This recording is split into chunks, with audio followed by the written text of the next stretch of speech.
Hello everyone, this is me Ali Haider and you are watching heart to heart.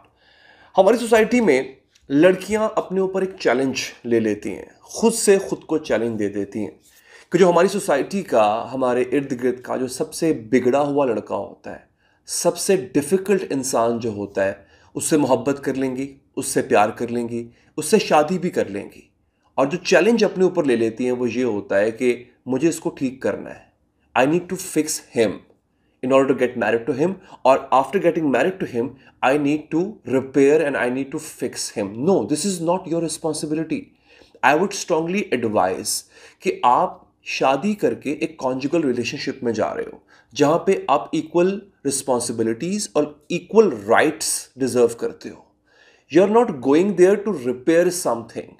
किसी की बिगड़ी हुई औलाद है, आप उसको ठीक करने के लिए, उसको रिपेयर करने के लिए नहीं जा रहे हो। आप मैकेनिक नहीं हो, आप एक जीता जागता इंसान हो।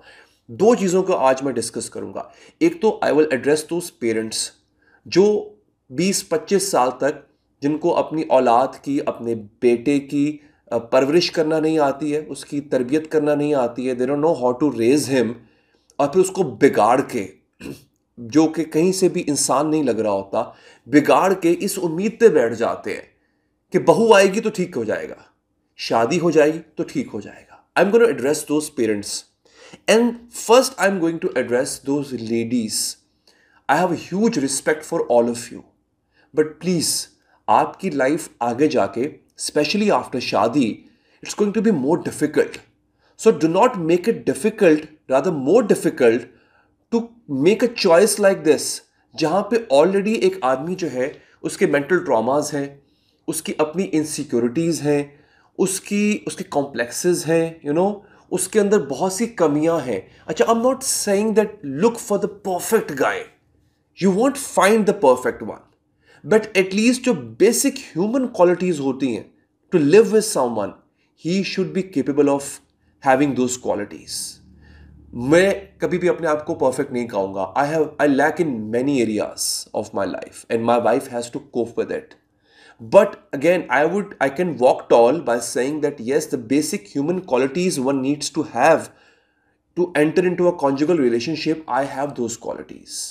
As a normal person, एक नॉर्मल आदमी को, मर्द को गुस्सा भी आएगा, उसको जेलसी भी होगी, वो कहीं ना कहीं थोड़ा सा आपसे कंट्रोलिंग बिहेव भी करेगा। कहाँ जा रही हो, कब आओगी, क्या कर रही हो, किसके साथ थी, ये सब मर्द करते हैं। That's kind of a normal.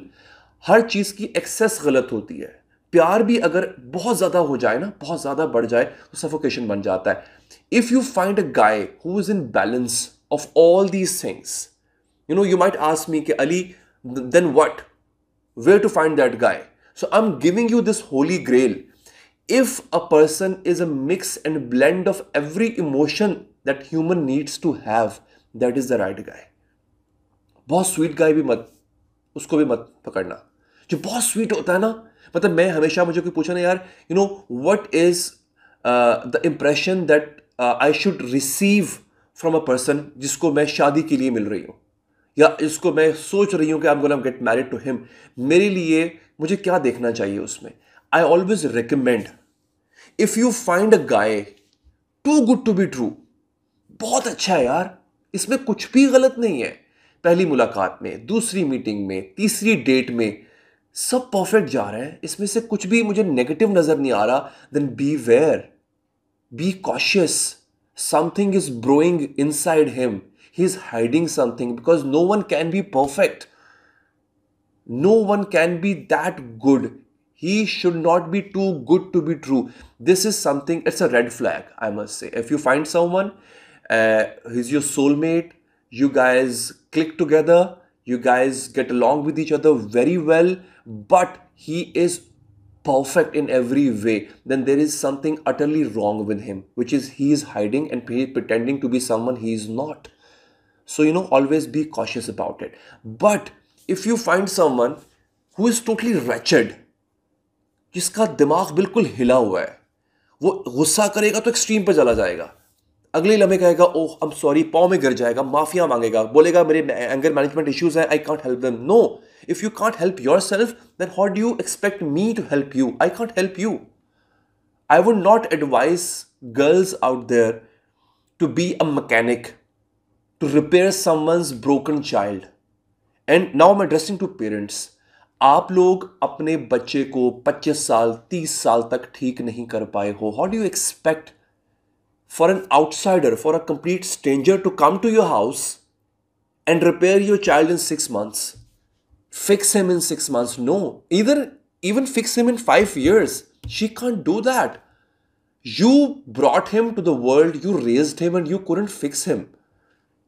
So यहां पे मैं हमारी सोसाइटी की, जो कि देसी सोसाइटी में कहता हूं इसको, maybe it's India, Pakistan, Bangladesh और even Indians living abroad, it's an extreme level of hypocrisy displayed by our parents, our elders, जो कि आज भी मैंने देखा है पढ़े लिखे लोग होंगे, अच्छी अच्छी फैमिली से लोग होंगे, उनको इंटरनेशनल एक्सपोजर होगा, सब होगा उनके पास, नहीं होगा तो एक इतना क्लू नहीं होगा उनको कि आपका बेटा किसी और की रिस्पॉन्सिबिलिटी नहीं है. It's your responsibility.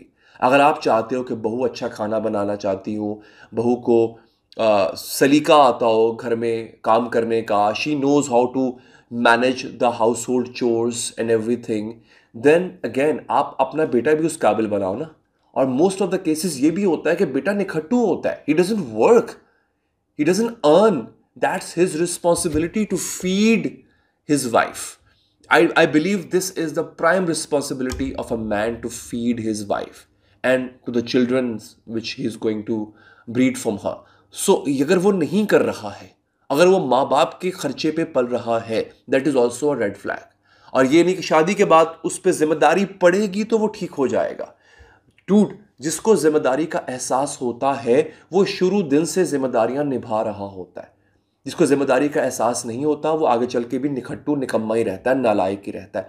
I know may be आप कुछ ऐसे केसेस मुझे गिनवा दें कि जिनमें आदमी पहले ख़राब था, शादी के बाद वो ठीक हो गया. There might be exceptions, but majority क्या होता है कि जो पहले नालायक था वो आगे चल के बल्कि डबल नालायक हो जाता है. So again, at the end of this video, I would urge all the ladies out there especially, your responsibility is not to fix a broken person. हाँ, again, एक बात मैं लास्ट में कह दूँ, ऐसा नहीं है कि आप टोटली इनडिफरेंट हो जाए उस पार्टनर से. मतलब you got into a relationship with someone, that guy had few problems, emotional troubles से, उसको कुछ भी इमोशनल ट्रबल्स से. If you are helping him, bravo, it's a good thing. Everyone can have emotional troubles. I often get into some emotional troubles and my wife helps me with them. That is one way of being in a conjugal relationship, in a partnership. But what I'm talking कि बिल्कुल जैसे कहते हैं ना खराब, एक ऐसी चीज जो कि अनरिपेयरेबल है, उसको रिपेयर करने का चैलेंज अगर आप अपने ऊपर ले लोगे ना, that is where it gets wrong. अपना बहुत ख्याल रखिए. Take care. Good bye.